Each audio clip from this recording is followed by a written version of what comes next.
Good morning and welcome back to Honeybee Farmstead.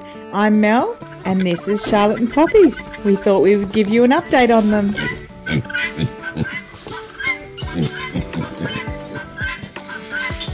So the box of food that you can see here is some of the food I've talked about in my videos before.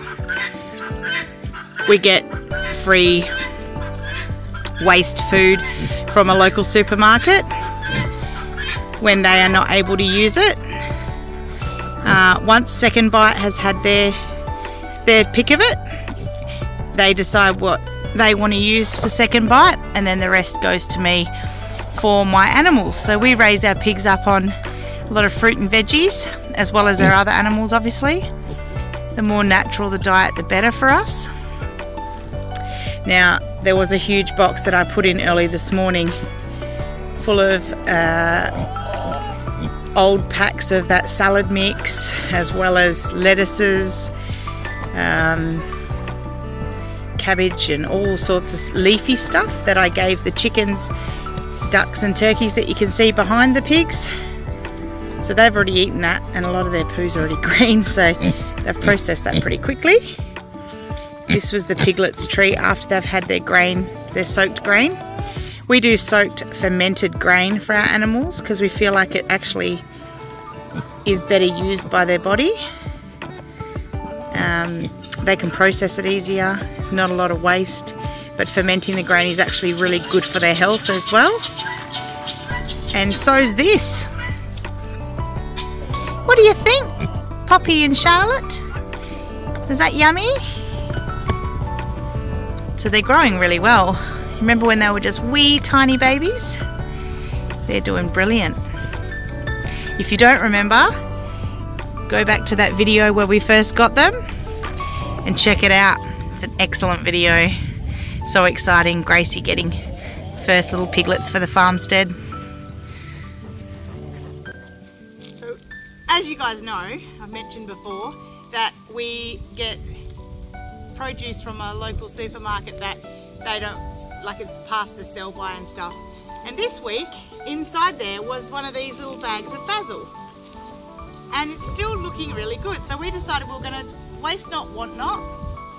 And we were going to plant it in this garden bed here so that we've always got herbs on hand. Do you want to do that, Jaxie? The digger? Use your hands. Get your hands in the dirt. So you don't want to go too close to the end because its root system wants to take up as much. Yep, right there is a perfect spot, love. Can you come around this side with me? Yep, stop. Come around this side and then dig the other bits this way. Good job. Now, how deep's the pot? We just check how deep it is. A little bit more digging. Good job. Now, we take the plastic off, obviously. We're going to take the pot off. So let's stick that water in the bottom to help water it and feed it. Keep this with us, so put it in the bin. Now, how do we do this top part? Yeah, that's right. I've shown you that before, haven't we? There we go, darling. Good job. Whoa. So, yep, we're going to pop it in. The roots will take care of themselves, lovey. We don't want to break it up too much. Yep, pop it around the edge. I really want to push it in there. So no air on the roots, that's right. Neaten up around it. Hang on. Now, do you want to go grab some pea hay from over there? We'll put some pea hay around it to keep it nice and moist underneath. And then all we're going to do is get a watering can with some nice dam water, because it's the right pH and salinity and all those sorts of things. Water it in and we're going to have basil forever, and we didn't even pay for it. I always do lots of little things like that. If we can save money somewhere, we can spend the money elsewhere, making this exactly how we want it. There you go, good job. Collecting water for my little plant. Your little basil plant. Mom, I've got some leaves in here. That's okay.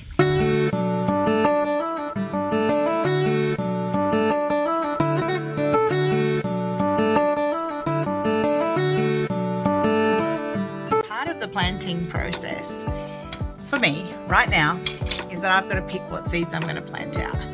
and I wanted to show you guys what I finally ended up coming up with probably 2 years ago now to be able to store my seeds, because they're quite, you know, like, it's a labour of love collecting massive varieties and that sort of thing, and keeping them organised. So I wanted to show you guys what I ended up doing, and I would love also if you seed save and you've found an amazing way. It kind of doesn't really matter how much space it takes up as well, because now I've got lots of space. Give me some tips and tricks on what you use to save your seeds, but I wanted to show you what I do in case you are also looking for something and haven't found it yet. These little things here, these little organisy drawer things, you can actually get from most hardware stores. I got mine from Bunnings, and I just got the stickers to be able to label them. And I've got some that are empty, ready to put more seed types or varieties in there. But yeah, so what I'm doing now is I'm going through all my seeds and I'm pulling out what I want to plant as seeds in the winter garden. Then I'll leave these don't live here on my dining table like they are right now, but I will leave these out until I'm finished planting, and then I pop them away. I always pop, when I'm storing, I always put the oldest seeds to the top, so I use them first if I've got more than, you know, one of the same type. So for example, what would I plant? I'm going to plant some seedlings of artichoke, because I didn't manage to get my artichoke plant over here. So these are the little packets of seeds that come from a company called Seeds and More Seeds in WA. So if you're watching from somewhere else, I'm sorry, I don't know if they send over borders, but yeah, they're like $1 a pack and they're amazing. So you can get a huge variety quite cheaply.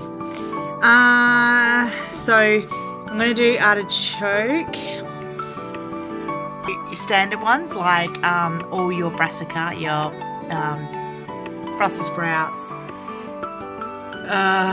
cabbage, cauliflower, that sort of thing, kale, all that.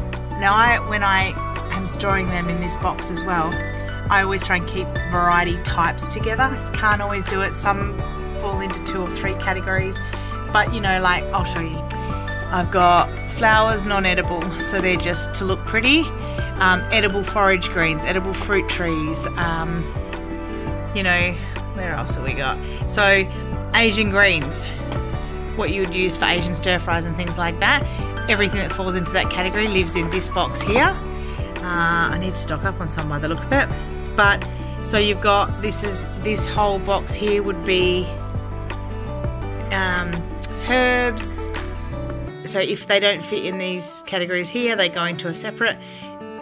Edible medicinal plants, and by all means, this is not the perfect way to do it, but it's just the way that I reasonably cheaply, very effective, very organized for me. It's still not perfect. I would like to make it better, because I do have plans in the fairly near future to create a plant swap, seed swap, cutting swap, sort of like an open day where everyone can bring what they've got to spare and we all trade and that sort of thing. So, and again, that comes back to community, which is massive for me. It's one of the most important things about being a farmsteader or homesteader. So I want to create a storage area where I can save my own seeds from plants that I've collected seeds from. It probably needs to be a bit bigger than this, and I think portable. So hit me up with your ideas, because I'd love to know that. That's a big thing for me. So I'm going to collect up the seeds now that I'm going to take with me up, and we're going to start planting. So come along with me and let's do some planting. Okay, so I've picked the seeds I'm going to plant in the garden bed. We're just going to walk up and see how much progress Brock has done on the garden beds. So he's had the dingo out getting dirt out of the swale, as we talked about, and seems like he's done a really good job. So this bathtub has already got Swiss chard, English spinach, oh hang on, I think it's baby spinach, and I've planted the seeds in there the other day for the silver beet. So we've got a couple of garden beds here that we're leaving, the bathtub type garden beds. I plan on making those herb gardens so that when I need herbs quickly or whatever I'm cooking, I can send one of the kids up to just grab a handful of the herb that I need. That corner one right over there is the elephant garlic that we showed you the other day. That's all starting to sprout. And then, so these are all garden beds that we've placed since the last video. And I'm starting to get a few of my little features here. I don't know if that's how they're staying, by the way, but we're starting to work on it. Alright, so these garden beds here, this whole area is not square, so we're doing the best that we can with what we've got.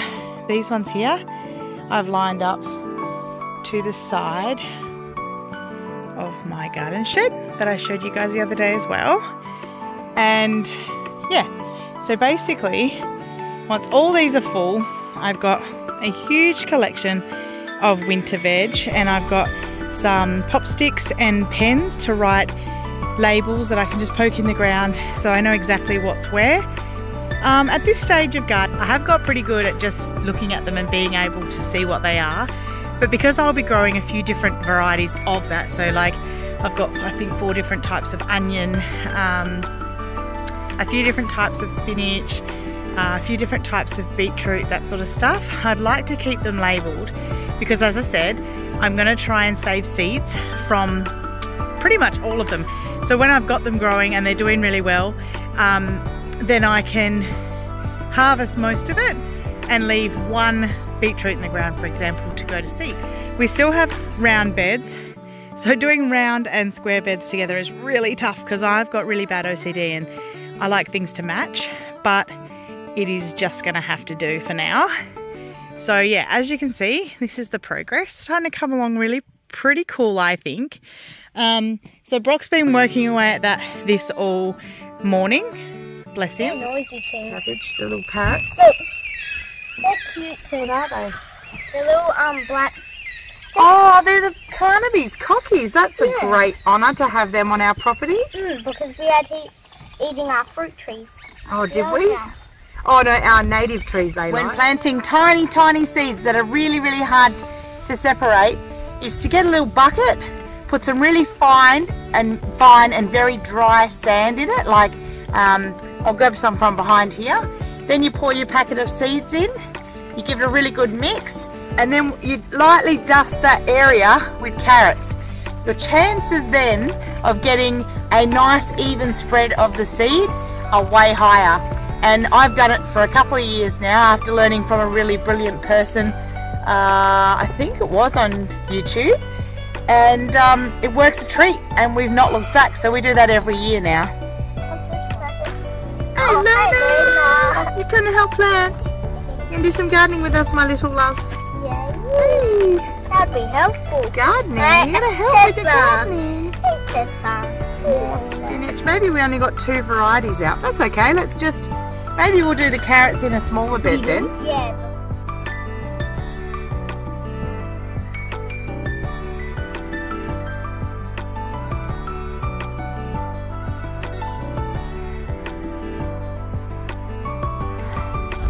Now we've got 2 little lanes down the edges, and as we're growing carrots, we really don't have to space them too far. So we're going to do 4 lines in here. We're going to do 2 lines of one variety and 2 lines of another. Another thing I wanted to sort of just point out is that we don't always do that with same variety things, especially not a lot of the winter crops, because of pollination. However, carrots, we don't have to worry about the pollination thing. Their seed, or their flower and seeds and stuff, don't cross-pollinate, so we don't have to worry about that. We can plant them next to each other and that not be an issue at all. So let's get cracking, kids. Now, we've got our potting mix. All I want to do is pour a light little channel. It doesn't have to be a lot. It's just, this is very, very wet, this potting mix. So it'll just germinate the seed, but also visually give us the lines that we've put in, as well as it's got the nutrient stuff in it that the carrots need to start growing. So we've got our 2 buckets of sand because we've got 2 varieties of carrot. Now, can you get me the 2 packets of carrot? Alright, do you want to open them? So the one that's got 60 written on it, that one? Can I? Early Nantes. Okay, you put that type in this bucket, and Noah puts that type in that bucket. Oh, do I rip it open? Ready? Now, we put our 2 packets along the lines that we're going to plant them on, just so that when we write our label, we can remember exactly what variety we put in those sides. Yep, so do not spill them, tip them in there. Good job. You might need a little bit more sand. So what you do now, you've got your carrot seeds in there, is you just stir it right up. Just gently, we don't want the dust to go everywhere. Okay, stir it right around, because then we can very lightly sow this sand into our potting mix, and we know that we've spread our seed out really well. I see a seed.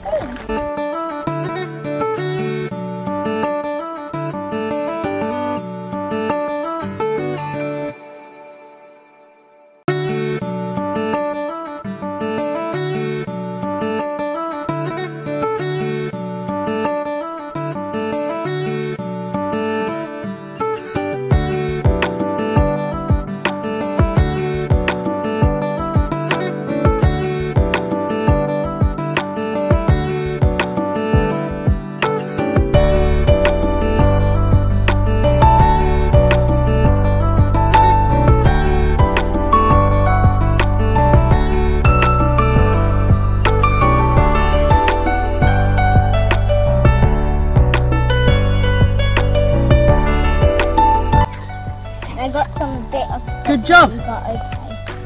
Now you can see they're planted, and we're going to leave it like that. We're going to water them in exactly like that. No, I've got 2, thanks darling.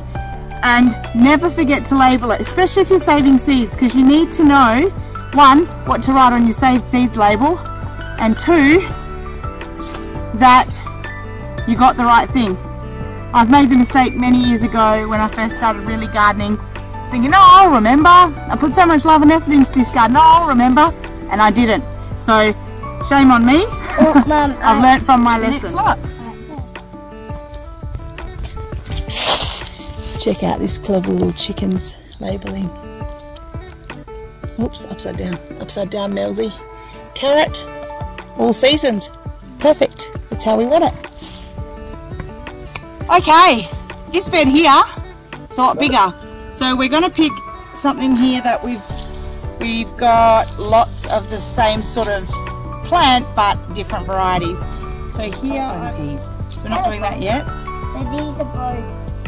So this is a beetroot. This is a beetroot too. Now, what we have to be conscious of and be careful of not doing is... Hello, what can I help you with? Oh, Miss Melly. What? Okay. What the hell, Clementine? You're eating the plant. Check those naughty little suckers out. Miss Melly is too. So we are going to do this fence differently so that they can't do that. But at the moment, we're just going to use the kids to ward them off, cheeky little sausages. Mom, Clementine's not scared, so yeah, they're not scared. Well, Okay. Miss Riley is, but she's not. What I was going to say before the cows rudely interrupted was that with certain things, for example, kale and beetroot, if I've got kale growing next to beetroot and I happen to leave kale in the ground, like a kale plant in the ground and a beetroot plant in the ground to collect the seed from, you'll find, because of the type of plant they are, they will drop their seed too. So quite often where I've planted beetroot in the past, beetroot pops up the following season in that garden bed, even when I haven't tried to plant beetroot in that particular garden bed. So be mindful of that if you are saving seeds.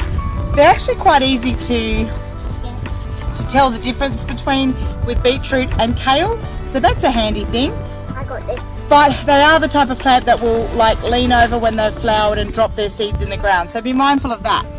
So many distractions happening during this process, and I know I was giving you guys some great advice and just little tips and tricks I've learned along the way, but there was just cows getting into things, kids asking questions, people touching things, and you know, just the randomness, and dogs digging in beds behind that you couldn't see. So we sped it up, even though it looks like I'm talking to you guys, and I was. We just decided to show the process rather than me show you what I was trying to say, because it was a bit higgledy-piggledy. So sorry about that, guys.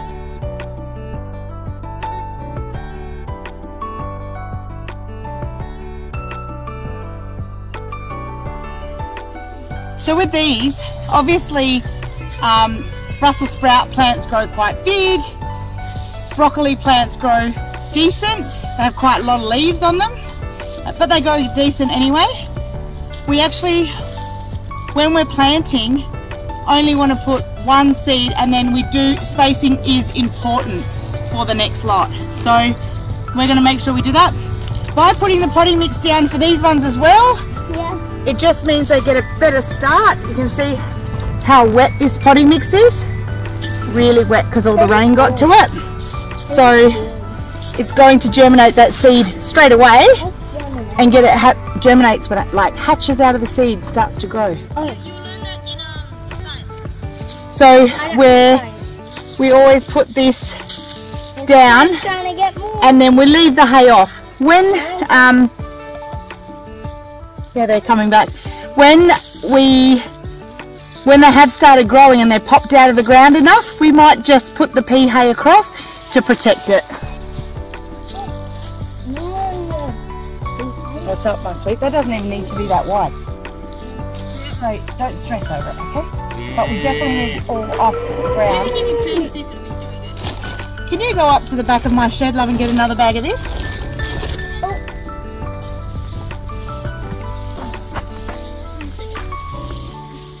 I wonder how the boys are going picking up the tank. Yeah. Alright.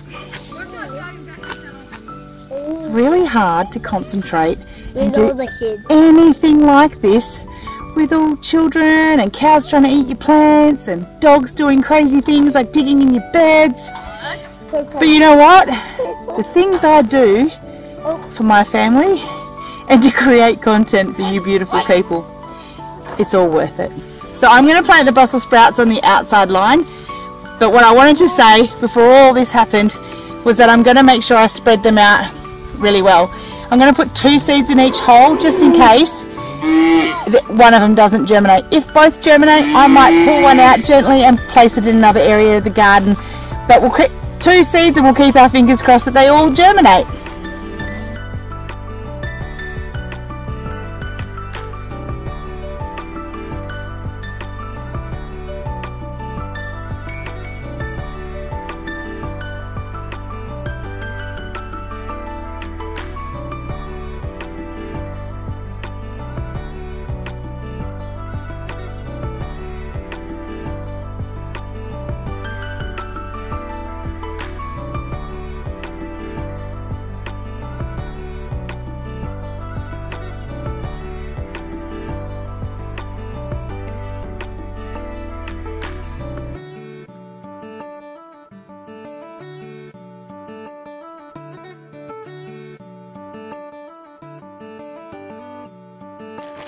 The only drawback with these big square garden beds is access, but it's not going to stop me. I've just about ordered 6 more because I'm going to fill this middle section that's not yet got garden beds in it with these nice square garden beds. They hold tons of food, but also this is the right distance here to put the sheep panel. So the stuff I use is Archways. You can buy at Medallia Steel. It's called sheep panel. In the US they call it cattle panel. They did not know what I was talking about when I tried to ask them that to order them. They ended up, I sent them photos and they said, oh yeah, that's called sheep panel. So if you're in Australia and you're ordering the mesh to do the archways, it's called sheep panel. I think if you're in WA, there's a company called DTS, or Direct Trade Supply in Maddington. I'm pretty sure they do them too. But yeah, Medallia still do them as well. They're brilliant. You might need to, if you are ordering from like a country town, you might need to wait a little bit for them to order them up. It's not something that they have as a standard line. I had to wait a couple of weeks, and quite often they'll deliver too. So check that out. Hope that helps someone. I'm just using an all-purpose potting mix here, and just to get the seedlings growing before I can start fertilizing with things. Just because I don't know what the soil underneath is like. This is the first time we've used this soil, and I do want success. So we are going to be feeding this garden bed as well. I'm going to be putting things on once the seedlings are big enough and I know that they're doing well. I'll put some things on there, like one of my personal favourite products to use on the garden is a product called Seamungus. You can get it at probably most garden supply places, as well as Bunnings. You can definitely get it there. And it's brilliant stuff. It can be used on absolutely every plant, natives even, and usually natives are a little bit sensitive, but this can be used on every plant, and it gives all plants just an amazing boost. So if you have something that's struggling or looking like it's going to die, use some Seamungus. You will thank me for it, I swear. It just is a beautiful tonic as well, so works wonderfully if there's a sick plant. You actually don't know what's wrong with it. It does have a seaweed solution in a pelletized form, so sea salt's great. You can use that as well, water that in, but Seamungus, being in a pellet, breaks down over a couple of months, and I really do love that. I love that when I put it on, I know it's not just going to water into the ground and disappear. It'll be there, and every time you water, a little bit will get into your plant. So yeah, give it a go. Let me know what you think of it. So you've seen me do this a bit now, but I'm going to leave the camera here and on a time lapse. But I'm going to put it up a bit because I want you guys to see how the sky changes here.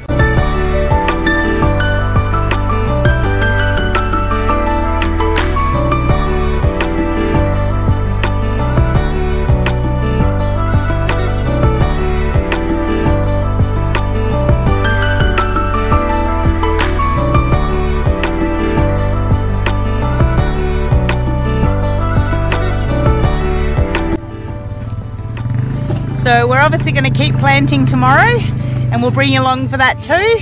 But you got the general gist of how I do it anyway. I think people do it differently. Generally, things that would have a big plant like a Brussels sprout or a cabbage or a broccoli or cauliflower, I would do in a little seed pod thing, so that I could just pull that seedling out and place them where I want them. That's the easier way to do it, but because we were busy moving house and stuff, we didn't do it that way. So we're going to do it from seed this time. Fingers crossed it works. Pray for me, wish me luck, etc, etc. Also, if you've got any tips for me, leave it in the comments below.